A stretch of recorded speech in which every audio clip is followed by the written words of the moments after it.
السلام عليكم ورحمة الله وبركاته. الحمد لله رب العالمين والصلاة والسلام على سيد المرسلين وعلى آله وأصحابه أجمعين.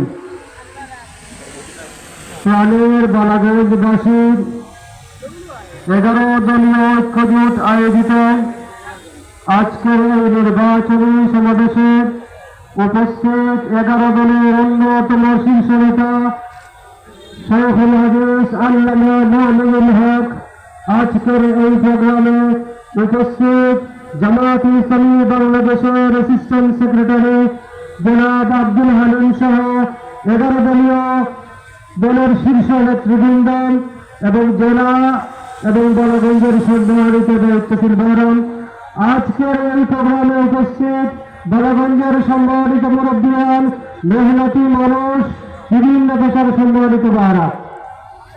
আসলে 1982 সালের 7 নভেম্বর অত্যন্ত গুরুত্বপূর্ণ দিন। এই দিনে বালাগঞ্জ থানার জন্ম হয়েছে। 1982 সালের 7 নভেম্বর তখন বালাগঞ্জ শুধু বালাগঞ্জ আছেন না, এর ভিতরে আছেন বিশ্বনাথ, ফেন্সিগঞ্জ, ওসমানীনগর। বালাগঞ্জ সিলেটের সবচেয়ে প্রাচীন একটি থানা, বিশাল ঐতিহ্যবাহী থানা, কিন্তু আমরা বঞ্চিত হইতে হইতে এখন 6 ইউনিয়নের একটা থানা। আমরা দেখছি বালাগঞ্জের শীতল কাটি পুরা বাংলাদেশের মানুষের শান্তির পরশ বলিয়ে দেয়, কিন্তু বালাগঞ্জ সব সময় বঞ্চিত। সম্মানিত বালাগঞ্জবাসী, আপনারা জানেন আজ থেকে প্রায় 55 বছর পূর্বে যখন এই অঞ্চলে রাস্তাঘাট ছিল না, গাড়ি ছিল না, হাঁটার মতো পথ ছিল না, তখন এই অঞ্চলে মাটি ও মানুষের জন্য পথে পথে হেঁটেছেন আল্লামা গওহরপুরী রহমতুল্লাহ আলাইহি। তখন এই অঞ্চলে সংসদ নির্বাচন করেছিলেন।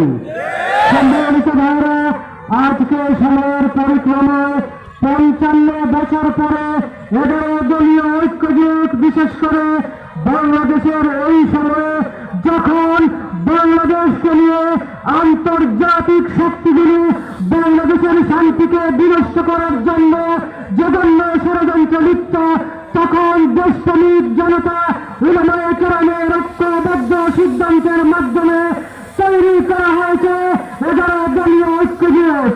এই নির্বাচনী জোট আশা করছে আগামী দিনের বাংলাদেশ হবে ইনসাফের বাংলাদেশ। সংগ্রামী জনতা, আমরা দেখেছি যুগে যুগে এই অঞ্চলের মানুষ ত্যাগ এবং কুরবানির নজরানা পেশ করেছে। বিশেষ করে আমরা দেখেছি ৭১ বাংলাদেশের জনতা স্বাধীনতার জন্য, নারী শহীদের পতাকা অর্জনের জন্য লক্ষ লক্ষ মানুষ কুরবানি দিয়েছে, শাহাদাত বরণ করেছে, কিন্তু বাংলাদেশের মানুষের ভাগ্যের কোনো পরিবর্তন হয় নাই। সম্মানিত ভাইরা, আমরা পতাকা পেয়েছি, মানচিত্র পেয়েছি, কিন্তু বাংলাদেশে ইনসাফ প্রতিষ্ঠা করা হয় নাই। আজকের সময়ে আপনাদের নিকটে যে আহ্বান রাখতে চাই, সময় এসেছে বাংলাদেশ থেকে সব ধরনের দুর্নীতিকে বিতাড়িত করার। বিশেষ করে এবার সংগ্রাম হবে, এবার লড়াই হবে দুর্নীতিবাজদের বিতাড়িত করার লড়াই, বিশেষ করে চাঁদাবাজদের বিতাড়িত করার লড়াই শুরু হবে।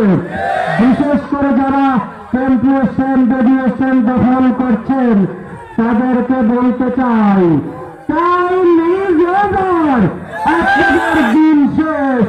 সম্মানিত ভাইরা, আল্লামা গওহরপুরী রহমতুল্লাহ আলাইহি এই অঞ্চলের লাগে অনেক কষ্ট করছেন, মেহনত করছেন, আপনারা খেদমত দীর্ঘ সময় করছেন। এই হিসাবে আমি আপনারা এই এলাকার সন্তান হিসাবে, এই বালাগঞ্জের মানুষ হিসাবে আপনারা আগামী নির্বাচনে 12 তারিখ রিক্সা প্রতীক মায়া ভর্তা, আর এতদিন বালাগঞ্জ বঞ্চনার শিকার হয়েছে, এই বঞ্চনার আপনারা একটা জবাব দিতে ইনশাআল্লাহ।